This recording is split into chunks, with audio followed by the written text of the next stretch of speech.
नमस्कार, स्वागत है आप सबका। मैं हूं पुनीत पाठक और दिन भर की मध्य प्रदेश की बड़ी खबरें विस्तार से देखते हैं। मुख्यमंत्री शिवराज सिंह चौहान ने एक बार फिर विरोधियों पर हमला बोला। कुशाभाऊ ठाकरे के जन्म शताब्दी वर्ष में आदरांजलि कार्यक्रम में शिवराज ने कहा कि मध्य प्रदेश में समाज को तोड़ने का काम चल रहा है। कहा कि बीजेपी की विचारधारा के खिलाफ चल रहे अभियान को रोकना जरूरी है।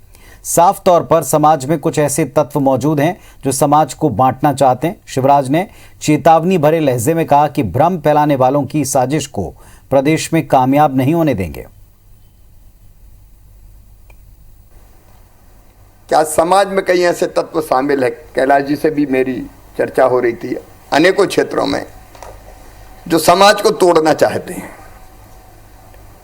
अनुसूचित जनजाति में, अनुसूचित जाति में मध्य प्रदेश में हमारी विचारधारा के खिलाफ अभियान चला हुआ है।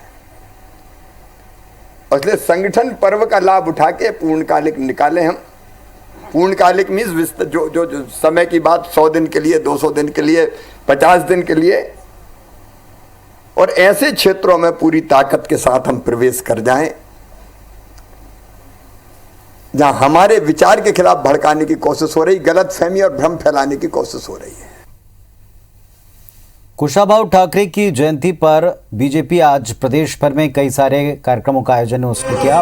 भोपाल बीजेपी प्रदेश दफ्तर में आयोजित कार्यक्रम में बीजेपी प्रदेश अध्यक्ष वी.डी. शर्मा ने कहा, कुशाभाऊ ठाकरे के जन्मोत्सव शताब्दी वर्ष के दौरान सभी संभाग केंद्रों पर व्याख्यान होंगे।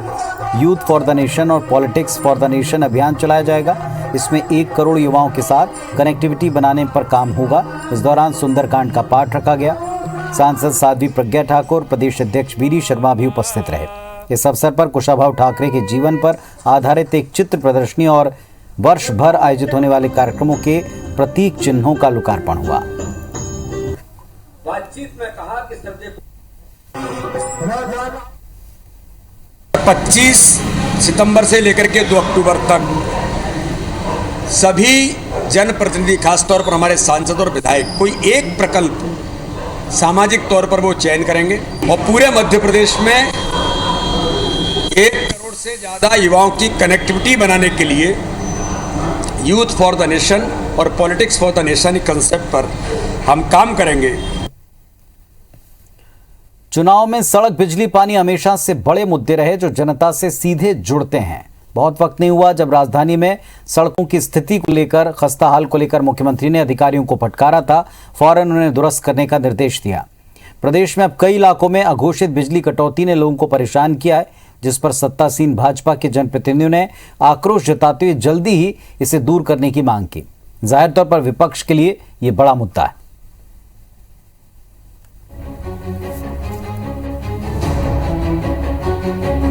ट्रांसफार्मर जल गए हैं।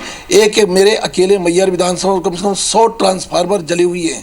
हम लगातार अधिकारियों से बात कर रहे हैं, इसके बाद भी कहीं कोई व्यवस्था नहीं कर पा रहा बिजली की समस्या को लेकर। अन्यथा 4 तारीख को मैहर में और पूरे उस इलाके में बिजली का आंदोलन खड़ा करेंगे। मुख्यमंत्री शिवराज जी यदि भारतीय जनता पार्टी को बचाना चाहते तो बिजली विभाग में कड़ाई करें। बिजली कटौती पर यह बयान विपक्ष के किसी नेता का नहीं है, बल्कि बीजेपी विधायक नारायण त्रिपाठी का है। मध्य प्रदेश के ग्रामीण इलाकों में अघोषित पावर कट हो रहा है और ये 1 घंटे 2 घंटे का नहीं, बल्कि 10 से 12 घंटे तक का है। ऐसे में ग्रामीण इलाके में किसानों को चिंता सता रही है, जिन्हें फसलों को पानी देना है, बच्चों को पढ़ाना है। हालात देखकर लगता है कि कहीं फिर से लालटेन का वो दौर तो वापस न लौटेगा। वैसे ये डर न सिर्फ आपको हमको है, बल्कि सत्ता पक्ष के विधायकों को भी है। टीकमगढ़ से बीजेपी विधायक राकेश गिरी ने सीएम शिवराज सिंह चौहान को पत्र लिखकर अघोषित बिजली कटौती बंद करने की मांग की। वहीं सीनियर विधायक अजय विश्नोई ने भी दावा किया कि अघोषित पावर कट के नतीजे बीजेपी के लिए ठीक नहीं होंगे। दूसरी तरफ बिजली संकट पर अपनों की शिकायत के बावजूद सरकार इसे कांग्रेस का पॉलिटिकल स्टंट बता रही है। बिजली पूरे घंटों पर मिले, जले हुए ट्रांसफार्मर समय पर बदले जाएं।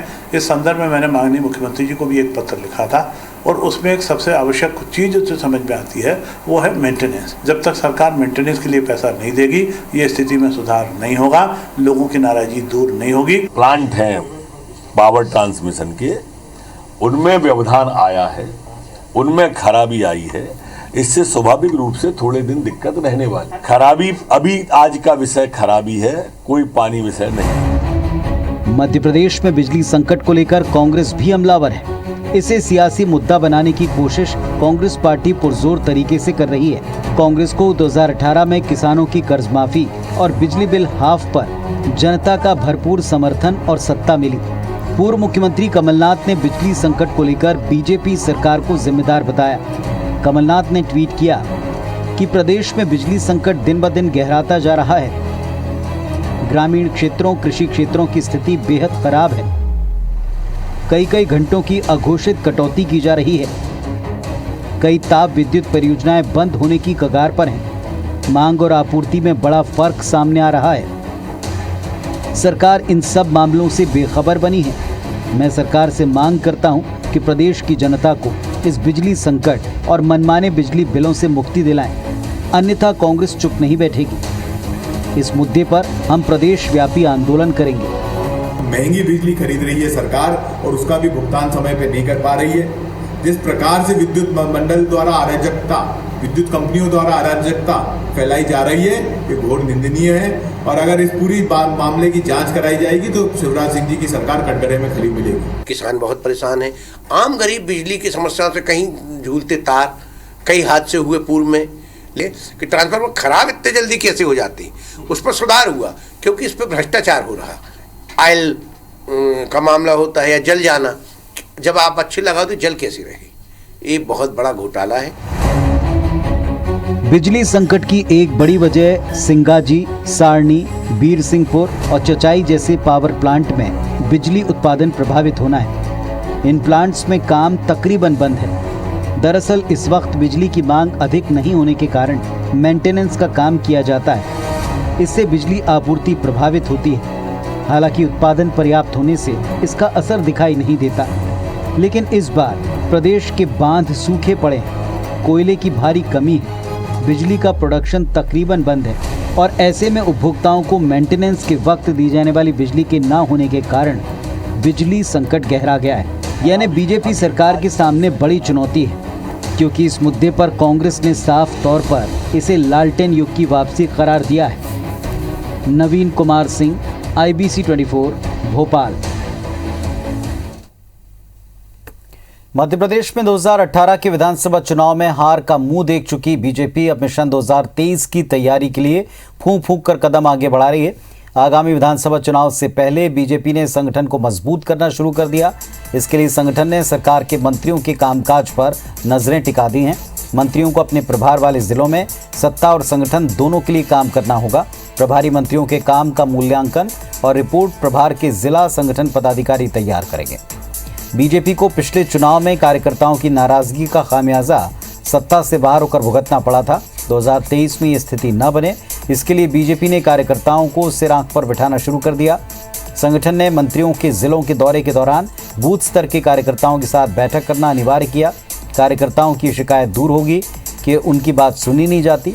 हालांकि बीजेपी के जिम्मेदार इस पर कुछ कहने से बच रहे हैं। कांग्रेस इसे कार्यकर्ताओं की नाराजगी से जोड़कर देख रही है।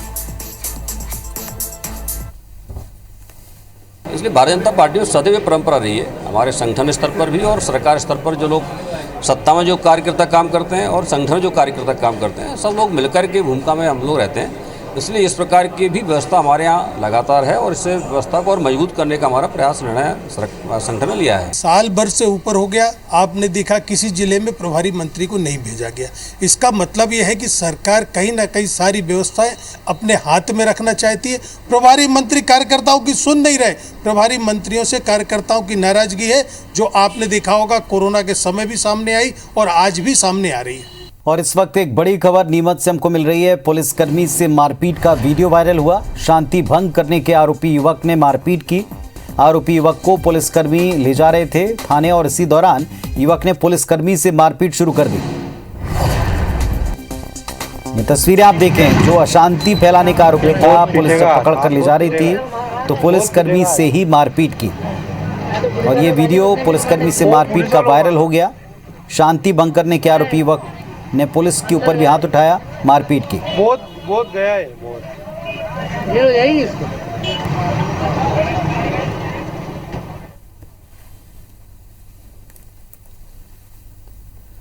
नरसिंहपुर जिले के तेंदुखेड़ा थाना प्रभारी शंगेश राजपूत का वीडियो वायरल हो गया है। बताया जा रहा है कि थाना प्रभारी अवैध खनन और मारपीट के आरोपियों को पकड़ने गए थे। जब आरोपी नहीं मिले तो उनके परिजनों को धमकाने लगे। एसपी ने इस मामले में एसडीओपी स्तर पर जांच की बात कही। रेत कारोबारी कंपनी को सूचना मिली थी कि कुछ लोग रेत का अवैध खनन कर रहे हैं। कंपनी के कर्मचारियों ने जब उन्हें रोकने की कोशिश की तो उनके साथ मारपीट की गई। शिकायत के बाद पुलिस दलबल के साथ उन्हें पकड़ने पहुंची थी, लेकिन जब आरोपी नहीं मिले तो थाना प्रभारी महिलाओं और बच्चियों को जेल में डालने की धमकी देते नजर आए। पुलिस मारपीट के तीनों आरोपियों के खिलाफ मामला दर्ज कर चुकी है।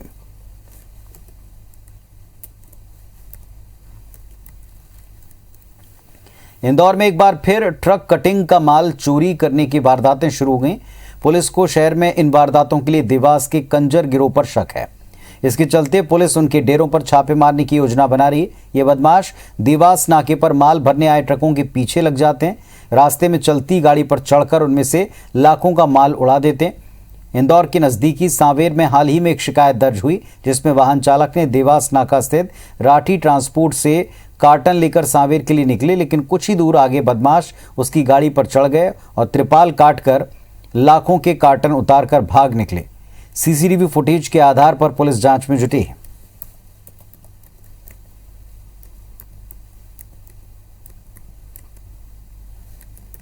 दो तीन ऐसे गिरोह हैं जो कि बार बार आपराधिक वारदातों में सक्रिय रहते हैं। इसमें धार से कई इस तरह की शिकायतें हैं। कंजर गिरोह से मुक्त जो वाहन चोरियां होती हैं और शहर के जो बाहरी भागों में कुछ प्रॉपर्टी ऑफेंस हैं, उसमें इस तरह के गैंग का निश्चित तौर पे कई जगह भूमिका सामने आई है।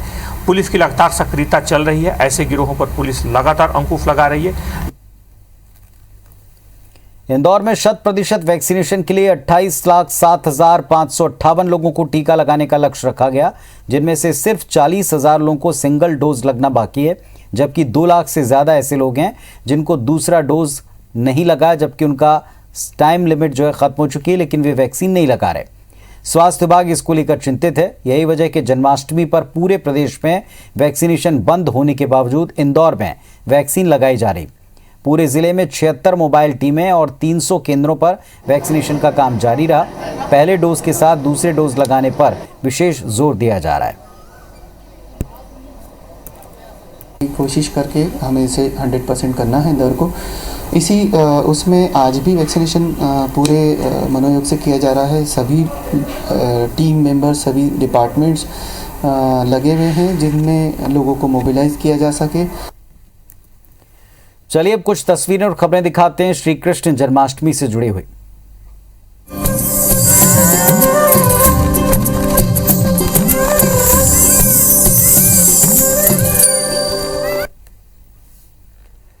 राजधानी भोपाल में श्री कृष्ण जन्माष्टमी के अवसर पर तरह तरह के आयोजन हुए। सेंट्रल जेल में आयोजित कार्यक्रम में कैदियों ने सांस्कृतिक कार्यक्रमों की प्रस्तुति दी, जिसमें सबका मन मोह लिया। कार्यक्रम में शामिल जेल मंत्री डॉक्टर नरोत्तम मिश्रा ने सजा याफ्ता कैदियों की 30 दिन की सजा माफ करने का ऐलान किया। स्पष्ट कर दिया कि इसका लाभ गंभीर मामले के कैदियों को नहीं मिलेगा।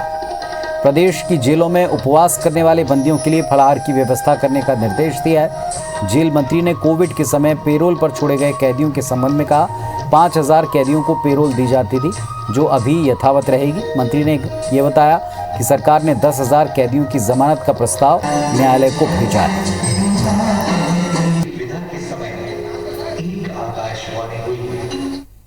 पूरे प्रदेश के अंदर 30 दिन की सजा माफी की है। सर कैंटीन आज से चालू हो जाएगी चिन्हित सामानों के साथ।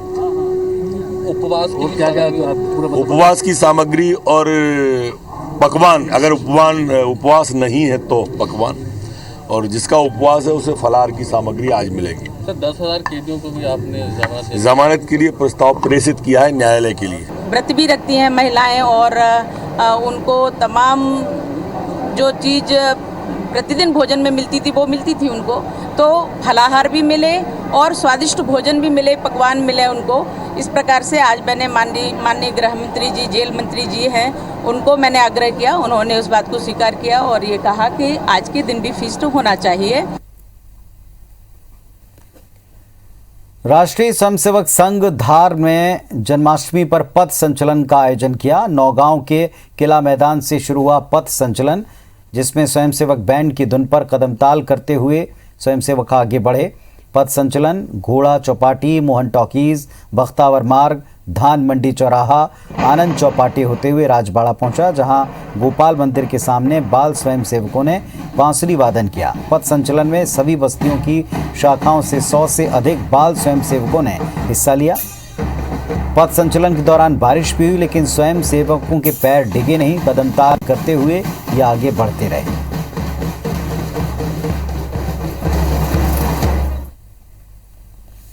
भिंड के भदावर महाराज किला स्थित श्री कृष्ण मंदिर में जन्माष्टमी पर विशेष पूजन हुआ। दूर दूर से श्रद्धालु पहुंचे और मुरली मनोहर के दर्शन किए। इस मंदिर की खासियत है कि मंदिर में राधा कृष्ण के साथ रुक्मणी जी भी विराजमान है। मंदिर का निर्माण भदावर महाराज ने 600 वर्ष पूर्व करवाया था। मान्यता है कि इस मंदिर में पूजन अर्चन करने से राधा कृष्ण की कृपा तो मिलती है, साथ ही माता रुक्मणी का भी आशीर्वाद मिलता है।